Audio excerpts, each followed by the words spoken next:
Welcome to Around Town, featuring what's going on here in the greater Concord area. I'm your host, Dick Patten, on this windy late January day as we get ready for the Super Bowl.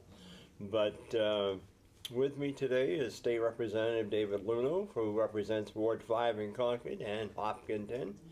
And it's been pretty busy in the legislature. We haven't had many sessions, but there are a lot of committees working and a lot of stuff going on up there on the sidelines as usual. But now, Hopkinton, are they voting on Keno pretty soon at that town meeting, or what's going to happen with Keno? So yeah, great question, Dick. And thanks for inviting me this afternoon. Wow. Always enjoy this.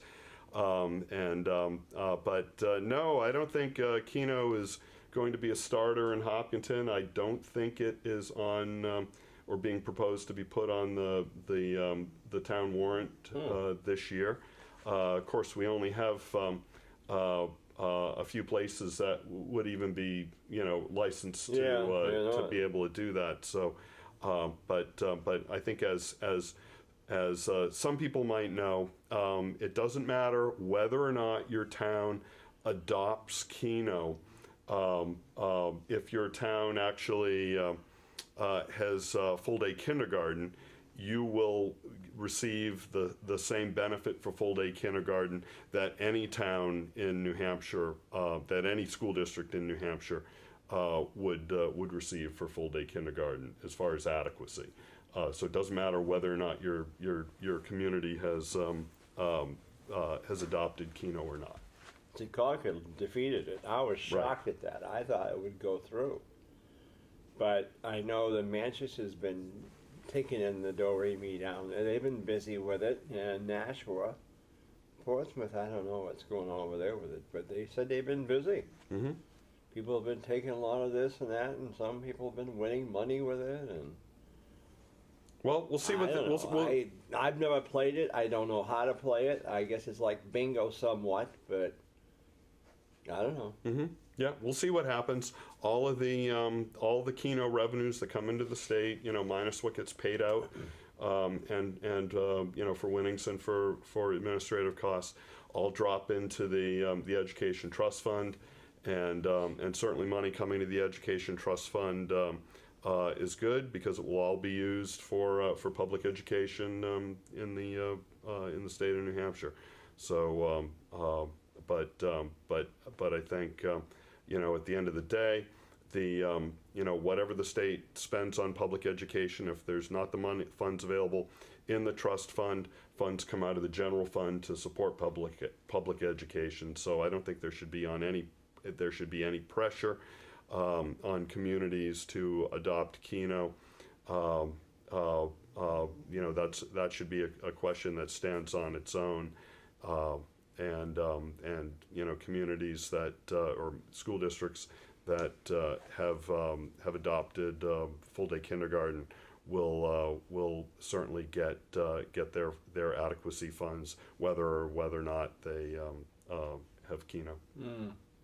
I don't know. They don't like gambling, but gosh, it's another step toward gambling. Yeah. So what are you going to do? Well, so another important bill to take a look at, though, would also be Senate Bill 540, which is the full adequacy for Kindergarten Act, and a number of us have sponsored that. Senator Feltis is the prime sponsor of that. I believe it has just had a hearing in Senate Finance, but that will actually untether Keno revenues from full-day kindergarten. Really? So full-day kindergarten would be funded the same way as grades 1 through 12 are funded in New Hampshire, and we all know that funding is certainly far from what the full costs of an adequate education are, because we all bear that cost on our local property taxes. But at least it won't be up in the air. It'll be something that's predictable for school districts and school boards to be able to use for budgeting. So the same way we do for grades 1 through 12. Now here's one for you. We all heard that, of course, the governor was against passenger rail. Then all of a sudden, Amazon thought they might come into New Hampshire, London area, that area there. Well, we got to have train service in here. You know, Nashua had already signed a paperwork or whatever agreement with this Boston, oh brother, light railroad or something that's out of Providence, Rhode Island, to provide train service to Nashua, to Bedford, and Bedford, Nashua, and somewhere else. I don't know if it was Merrimack or not in there. That goes into Lowell or whatever. And from what I understand, that's still on the go. They are still going through with it. But then all of a sudden now, he's going to put in $4 million to accept those funds from the government to see what the ridership would be or whatever. You know, to me, these studies are for the birds. How many studies have they done? They know the tracks have to be upgraded, number one. That's obvious. Which Pan Am, to me, doesn't give a hoot about it. You know, they do the freight and that's it. They don't care what the heck gets done. But now, I was listening to a conversation yesterday at the LOV. Some people standing there saying, "Oh well, I don't want that air." Well, why? What is your problem with it? If you don't want to take it, don't take it. Simple as that. But yet, now all of a sudden he's on board with having passenger rail service. Well, I'm glad the governor has come around. I am too. You know, on this, and you know, I think it would have been much better had the governor, then executive councilor Sununu, been on board with this idea back when the 10-year transportation plan was being debated 4 years ago, or 3 years ago, I should say. And you know, it's an important step. You know, I do believe that you know, if we're going to be seriously considering bringing passenger rail service up to New Hampshire from Boston, that the federal study would be important to really understand what are the necessary upgrades that would need to be made to the infrastructure, and frankly, you know, compared to the costs of implementing passenger rail service, you know, I think the $4 million study would be money very well spent, so that any infrastructure upgrades could be done in a very deliberate and meaningful way.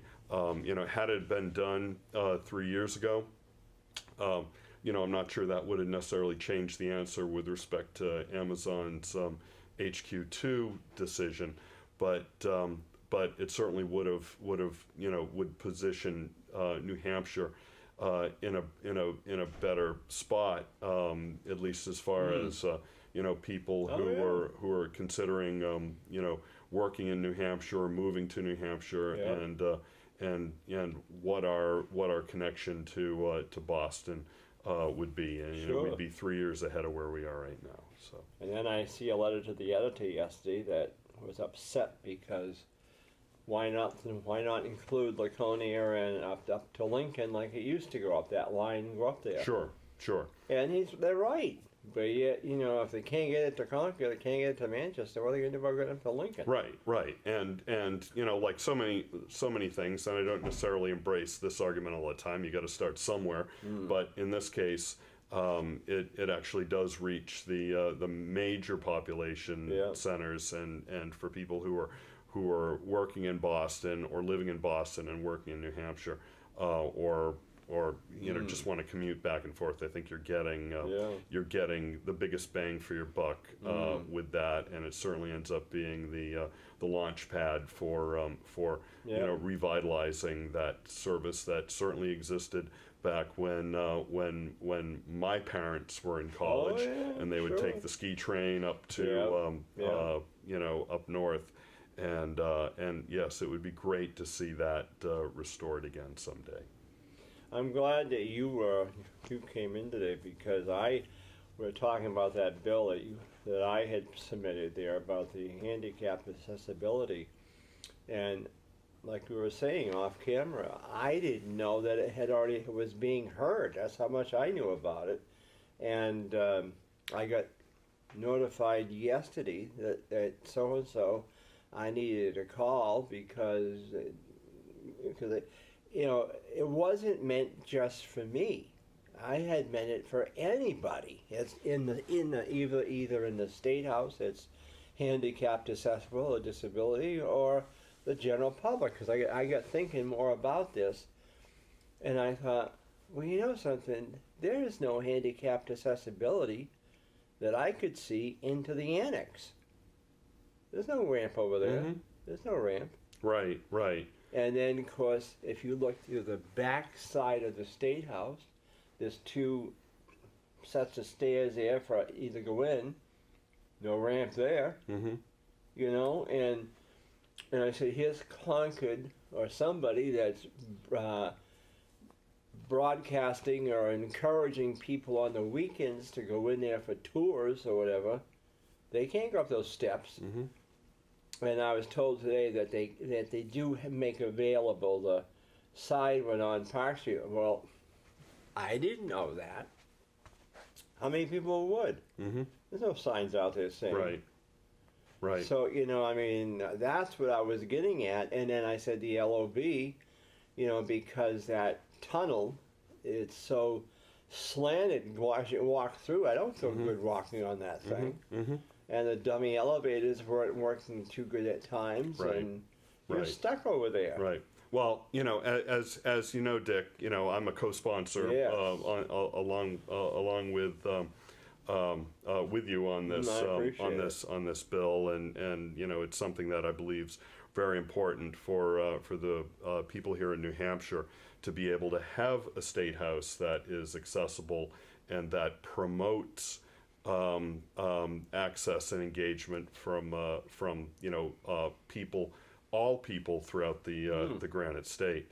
And while I think the bill itself really speaks about accessibility to people who work at the State House, I think the study committee hopefully will. I hope the bill will be passed, and I hope the study committee will convene and consider its charge to look beyond the State House, but also include, as you say, the annex, the legislative office building, visitors and guests that come to the State House, but also I think go beyond that and actually consider how the state may be able to employ people with special needs, people with disabilities.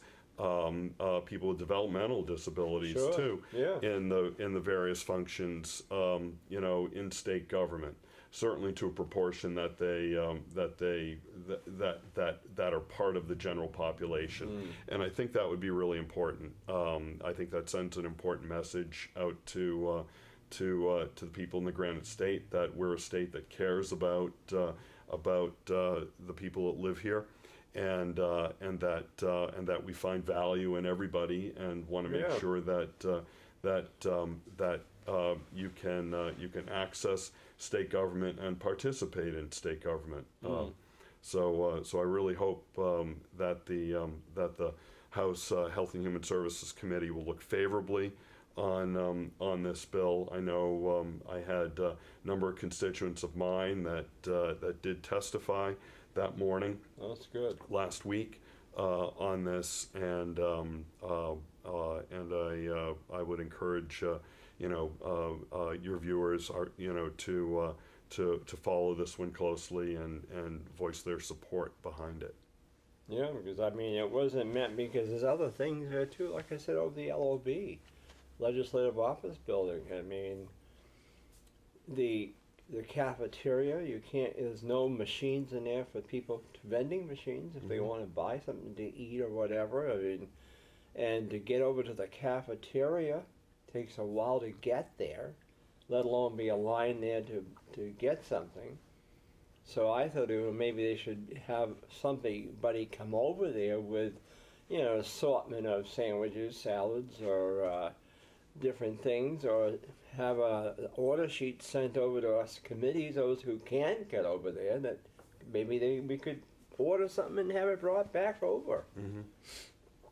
You know, because it's hard to get over Right. there. It's bad enough for caucuses, but, you know, and then when they get to the seating of the Statehouse itself in the Representatives Hall, you know, I know that certain seats are for those who are special or whatever, and but yet some of us where we're sitting, I can't get down one side because it's too thin. So, you know, and then that day that the representative from Manchester passed out because we were trying to get out of there so the Republicans could have their caucus, and poor guy got so, you know, he basically passed out right in front of me.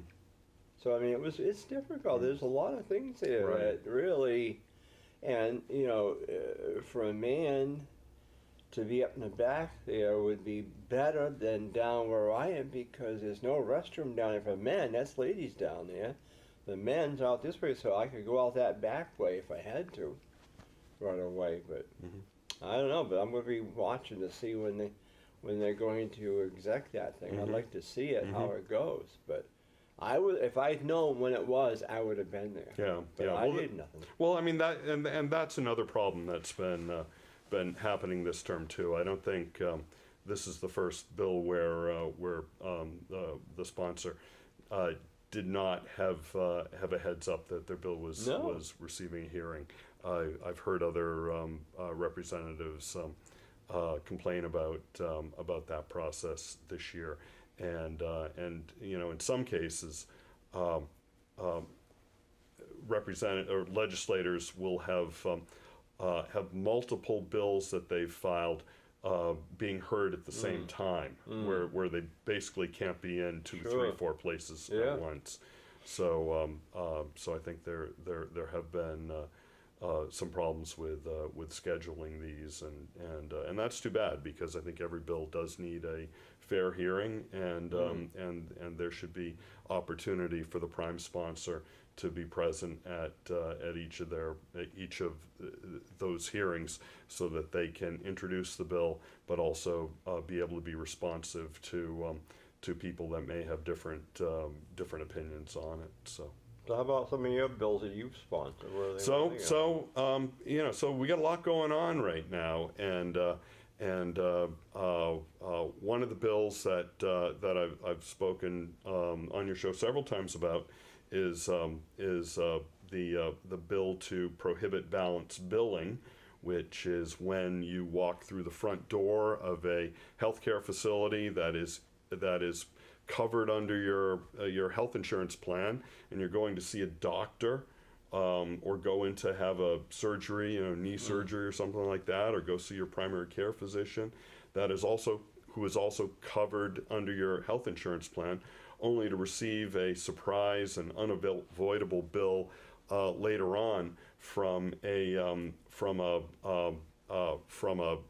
doctor or from a practice or group that you know, for a service that was provided that otherwise should be covered by your health insurance, whether it was anesthesia for the surgery or pathology from a visit to the doctor, but that service provider just wasn't in your healthcare plan, even though the service they provide is.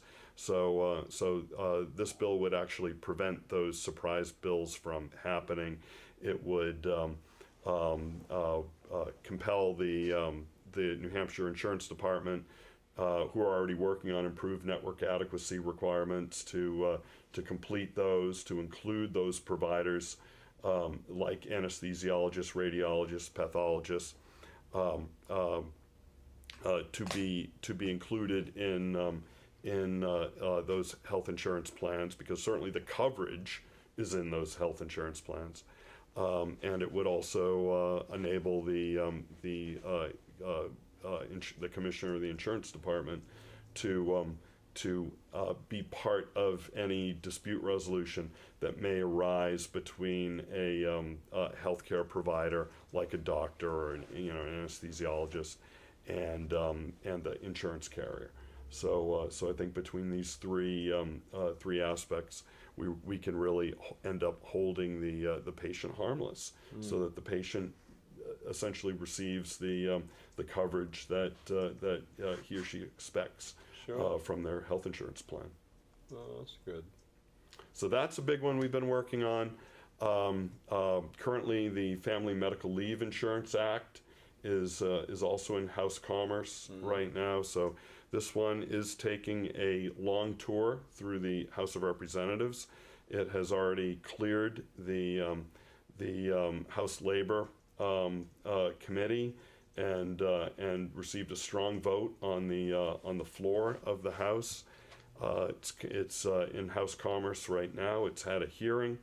It's already had one work session. It'll have another one next week, and I believe it will be voted on by the Commerce Committee next week as well. And I think it's important for people to know, particularly your viewers who have been following this bill, it's House Bill 628, very closely, to be there when the House Commerce Committee votes on that. And it's going to be a challenge because a lot of times the Commerce Committee ends up killing bills, and we certainly don't want that to happen here. And I mean, no matter what the committee does, it'll go to the floor again, but the House floor again for vote. But it's always better, you know, if you're looking to pass the bill, to have it come out of a committee with an ought to pass or OTP recommendation. Sure. It's always better to have the committee recommendation than to try to overturn that on the floor. So so that's a big one that we're working on now too. Sounds like you're keeping yourself busy. Huh? There's a lot going on right now. Our committee, House Commerce, had 77 bills assigned to it, plus we had about another half dozen retained bills, and we're second committee on a few bills as well. So we've been having hearings every day for the last few weeks, and that will continue to go on for another couple weeks. Wow. Before they all get voted on, and you know, we head towards crossover day. So. Goodness gracious. And that's not till the end of March, isn't it? Right. So a lot of work to do between now and then, and still a lot of bills to go through. See, some of the ones we've got on our committee, I'm on Federal, State, and Veterans Affairs, which is new for me anyway, but most of them so far have been involving the federal government about sending resolutions or something to Trump or whatever, and, you know, about limiting the term of office for the federal House of Representatives or the U.S. Senate, or, you know, I don't know how that's going to go. I mean, I was looking back at one of the lists that they provided, and most of our people haven't been in that haven't stayed in that long. Mm-hmm. You know, not like it was years ago when Jim Cleveland was in Right. eternity as a representative. You know, they just don't seem to do that. Mm-hmm. Mm-hmm. And then we had one in there about, in fact, it was yesterday about this. It was about sexting, about the.